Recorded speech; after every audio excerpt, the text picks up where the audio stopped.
Hello दोस्त, मैं Bittu sir आप सभी को स्टडी एग्जाम सेंटर में स्वागत करता हूं।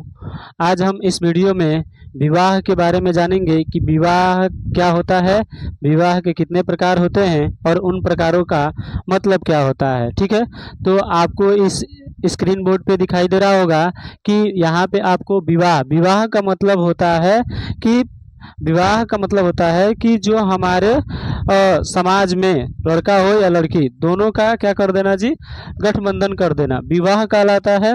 और हमारे इस समाज में जो विवाह होता है वो दो प्रकार से होता है। ठीक है, आपसे क्वेश्चन पूछा जाएगा कि बताइए विवाह के कितने प्रकार होते हैं, तो क्या बताएंगे जी, विवाह दो प्रकार का होता है। एक विवाह होता है प्रशंसनीय विवाह और दूसरा होता है आपका निंदनीय विवाह। ठीक है, आपसे कोई पूछ देगा कि बताइए विवाह कितने प्रकार के, तो दो प्रकार के। ठीक है, दोनों में पहला विवाह कौन से प्रकार के जी, तो प्रशंसनीय विवाह और दूसरा होता है हमारा निंदनीय विवाह। अच्छा, प्रशंसनीय विवाह किसे कहा जाएगा, तो जिस विवाह में प्रशंसा की जाती है, अर्थात जिस विवाह में आपको प्रशंसा दी जाती है या प्रशंसा की जाती है, ठीक है, उसे हम कहेंगे प्रशंसनीय विवाह। और निंदनीय विवाह का मतलब जिस विवाह में निंदा आपकी की जाएगी उसको कहा जाएगा निंदनीय विवाह। अब हम बात करेंगे कि प्रशंसनीय विवाह कितने प्रकार के होते हैं।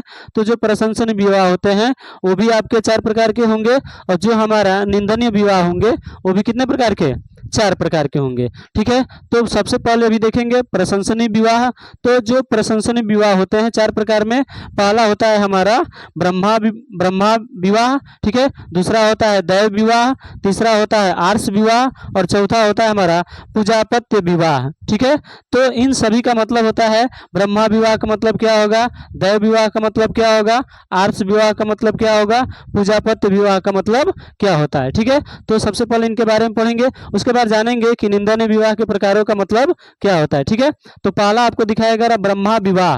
ब्रह्मा विवाह में क्या होता है कि दूल्हा और दुल्हन के घर वाले क्या हो जी, सहमति हो, अर्थात इसको कहा जाता है अरेंज मैरिज। क्या कहा जाएगा जी, अरेंज मैरिज। अरेंज मैरिज को ही हम लोग क्या कहेंगे जी, ब्रह्मा विवाह, अर्थात दूल्हा और दुल्हन के घर वाले दोनों लोग क्या हो जी, सहमति हो, तो इस तरह के विवाह को हम लोग क्या कहेंगे जी, ब्रह्मा विवाह।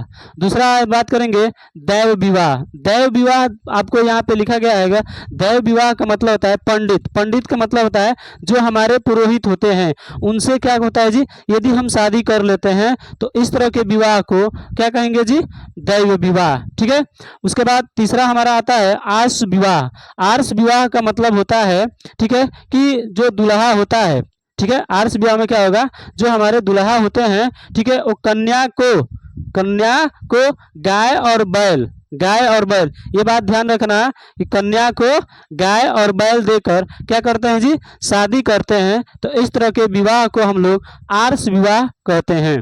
उसके बाद आता है हमारा चौथा पूजापत्य विवाह। पूजापत्य विवाह का मतलब होता है कि बिना दान दहेज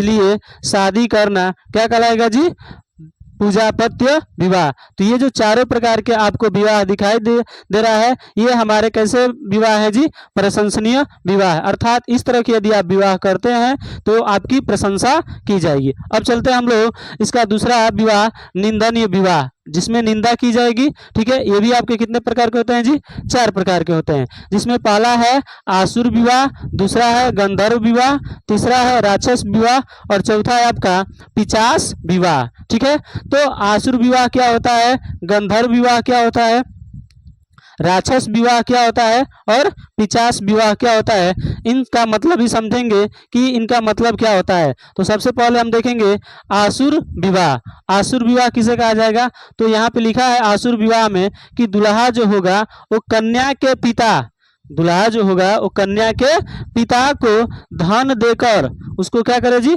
शादी करे, तो इस तरह के विवाह को हम लोग क्या कहेंगे जी, आसुर विवाह। ठीक है, उसके बाद हमारा सेकेंड आता है गंधर्व विवाह।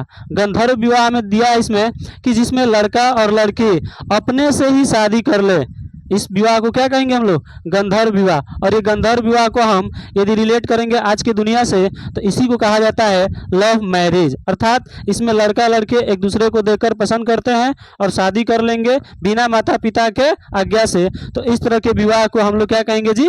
गंधर्व विवाह। उसके बाद तीसरा हम बात करेंगे राक्षस विवाह। ये जो हमारा राक्षस विवाह होता है इसका मतलब क्या होता है जी?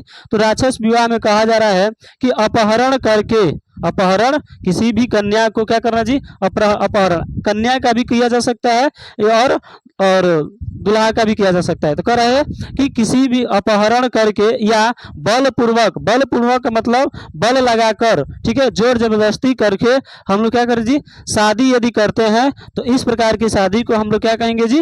राक्षस विवाह। ठीक है, तो आपको आसुर विवाह समझ में आ रहा होगा, गंधर्व विवाह समझ में आ रहा होगा, राक्षस विवाह आपको भी समझ में आएगा। अब हम चौथा देखेंगे इसमें पिशाच विवाह। ठीक है, पिशाच विवाह में क्या है जी? तो कह रहा है कि सोई हुई कन्या या सोई हुई लड़की को नशा देकर उसके साथ गलत काम करना, ठीक है, और गलत काम करके शादी करना, गलत काम करके क्या करना जी? शादी रचाना या शादी करना, कौन सा विवाह कहलाएगा जी? पिशाच विवाह कहलाएगा।